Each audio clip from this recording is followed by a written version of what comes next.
Ladies and gentlemen, now in today's video, we're going to be having a little bit of a chat about the tier list update for January 2020.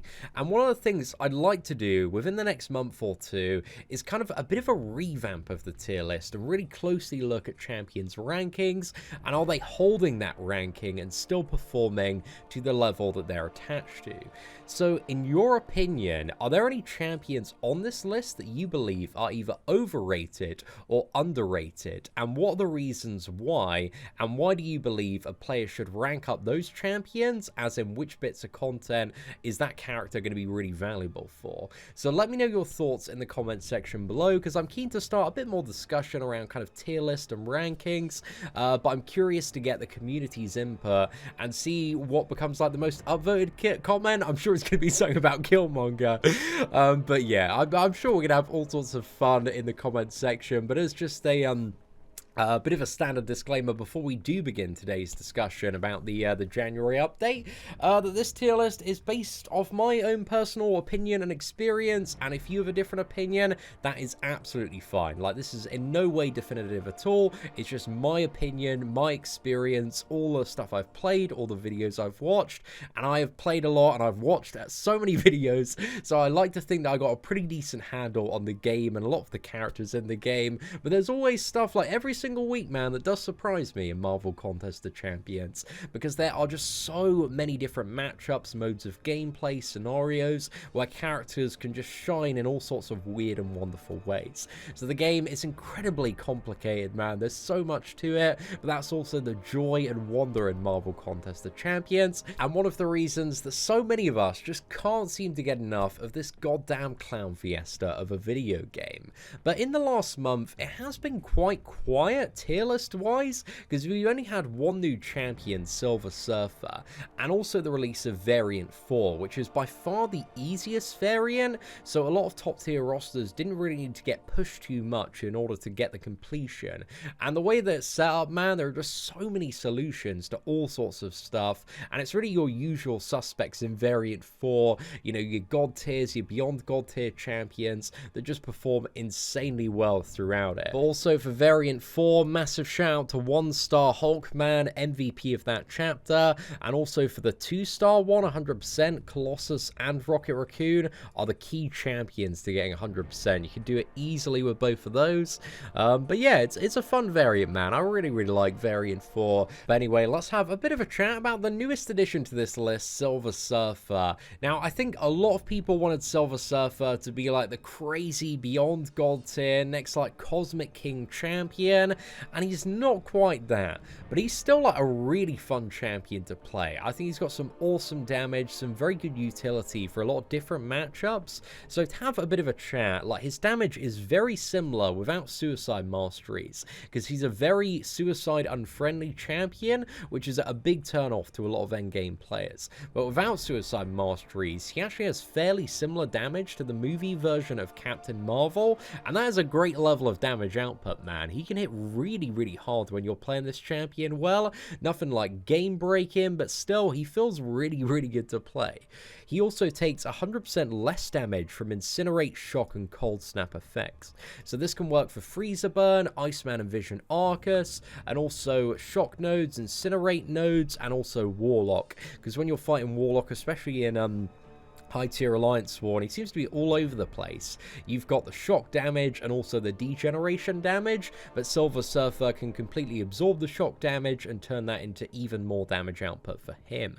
So Warlock seems to be a pretty good matchup for Silver Surfer. Also, you've got the armor break on Silver Surfer as well, which can be very good for the Red Skull, Killmonger, Warlock, Emma Frost matchups, also Iron Man Infinity War, and it's like 3 stacks of armor break as well. That's very frequent, every like 6 to 9 seconds depending on your synergy setup, so a lot of armor break potential then. He also has a armor which can work really well for the Havoc matchup, so you still got to deal with like the special attacks and power gain on Havoc, but having the armor makes him a viable counter for most scenarios there. Silver Surfer also has the ability to phase with his heavy attacks every 6 to 9 seconds, so this can be really good for like Aegis heavy nodes, and also any scenario where you want to like phase an awkward bit of a special attack attack as well, because just holding that heavy is going to phase you for about a second and a bit there. So it has its very weird and circumstantial uses, but it's quite fun like once you get used to it, and also allows you at certain points as well to weave heavy attacks into combo, which is very satisfying there. Also, special 2 is unblockable once you've got 3 or more unique buffs, and it's very easy to get that. And for 4 seconds after, you are unblockable as well, so it allows you to go straight in after the special 2 and just nuke your opponent, which is a very, very nice feeling.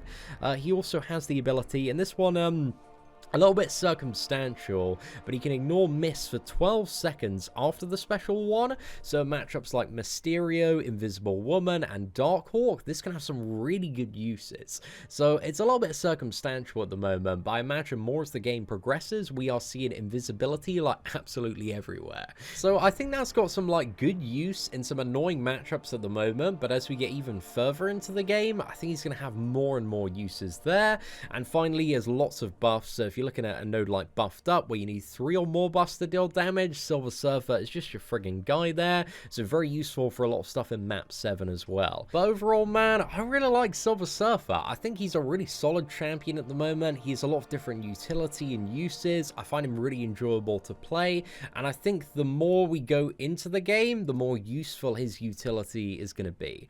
So I'm interested to see how he performs in 2020, because I think, like, strongly, he has some good God tier potential, but at the moment I think high demigod tier is the right ranking for him, and I've also put the sign that ideally he benefits from the awakened ability and also a high signature level, because that increases the potency of all of his buffs like the fury, the power gain, the aptitude by 50% there, so it's a really solid chunk of additional damage, like if you really want to get the most out of this champion. But even unawakened, man, I think he's still really enjoyable to play and still hits fairly decently as well. It's just if you want to see a better performance out of this dude, you ideally do want that awakened ability. Now, a shuffle that we've done this month as well is we have swapped Doctor Doom and Magic around. So Doctor Doom, I strongly believe now, is a beyond god tier champion. I'm always a little bit hesitant now to put brand new champions in the beyond god tier, but since getting Doctor Doom, man, he's like my go-to option for the majority of cosmic champions and the majority of power control scenarios in the game. He is just so much fun to play. He has the ability to steal power, his light attacks give no power as well, and also on top of that, insane power control. He's also dealing a ridiculous amount of damage with unblockable special attacks, and also the nullify and stagger potential is just absolutely crazy. You are stripping opponents down of their buffs left, right, and center. He's got like 3 different ways that he can remove buffs with the heavy attack, the special 1, and also while he has an aura, when making contact with the opponent, there is a 30% chance to nullify a buff. So the more I play Doom, this champion is just like everything I want out of a Mystic champion. He's got insane power control, insane nullify potential, all of that while dealing a ton of damage as well. So I freaking love Doctor Doom. I think he's arguably the best Mystic at the moment, depending on the scenario, but Symbiote Supreme is also an absolute beast as well. I love my Symbiote Supreme, but for me, they are by far like the top 2 Mystic champions at the moment. I think I'd warm up to Black Widow Clairvoyant maybe a little bit more if I had the Suicide Masteries, because I see her doing very well in top tier Alliance War for a lot of players with Suicides. But I'm keeping a close eye on Black Widow Clairvoyant. Then moving on, we've got a champion I probably should have promoted a few months back, and that character is Human Torch. Now, Human Torch is just crazy in the right matchup. Any scenario where there is a Mystic champion, energy damage, or a lot of regeneration to reverse, Human Torch is just an absolute beast. He is so powerful, and this champion, he really did surprise me, especially in variant 1, because there's a Korg fight to the left hand side, and this is like a 15% buffet Korg, and it's a horrible fight, man. It's one of the worst fights for 100% variant 1, but Human Torch, because he's dealing energy damage instead of physical damage, doesn't take any damage back from that. And also with the pre-fight ability, it just makes it really easy to reverse the regeneration on Korg and just absolutely slaughter that matchup. So I was really impressed. I one-shot that Korg with like almost no trouble at all, and it was just such a fun matchup. So I've been having so much fun with Human Torch. He's just decimating opponents, dealing so much damage. Ideally, you want at least the Thing synergy playing him, so you get a bit more temperature, and it doesn't decay as slowly in comparison. So yeah, ideally Thing is like almost a staple to play Human Torch to a decent level, but ideally as well, like full Fantastic Four synergy increases the duration of his incinerates, which makes it more effective to reverse healing, and also makes him deal a fair bit more damage as well. So Human Torch, man, I think he's very deserving of that God tier promotion. Has a lot of good uses and stuff like Variant 1, also Act 6 as well, and Alliance Quest Map 7 on some Incinerate paths and Freezer Burn paths. So yeah, I think Human Torch, man, a very solid God tier champion. Now, moving down the tier list a bit, we've got some promotions from occasionally useful tier to the low demigod tier, and both of these champions are very circumstantial, I would say, but they are just absolute bangers in the right matchup. They are so much fun to play. Like Ronan, any scenario where your opponent has a lot of buffs, like 5 or more buffs, you can just permanently stun lock them. It's just absolutely ridiculous how powerful Ronan is in the right matchup, and also deals so much more damage when there's a lot of buffs to take advantage of.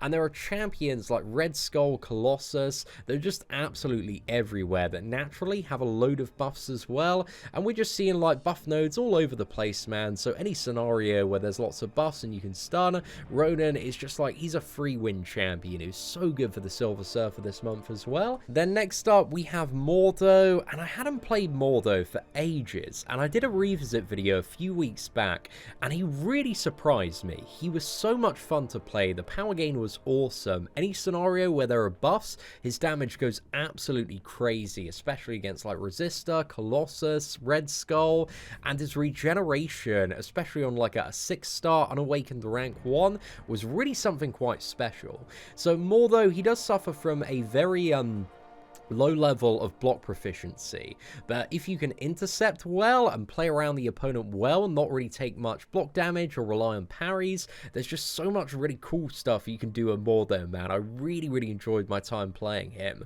So yeah, I think even without buffs, like he's got some okay damage, but like he is a treat to play in the right matchup. So Mordo, I think he does deserve that promotion to the low demigod tier, because I think he's a valuable asset for certain stuff in the hands of the right player. But anyway, ladies and gentlemen, that brings us to the end of today's video. So if you enjoyed the January tier list update, if you do me a massive favor and smash that like button, that'd be greatly appreciated. But aside from that, thank you very much for watching. Take care, and I hope that you have an absolutely fantastic day.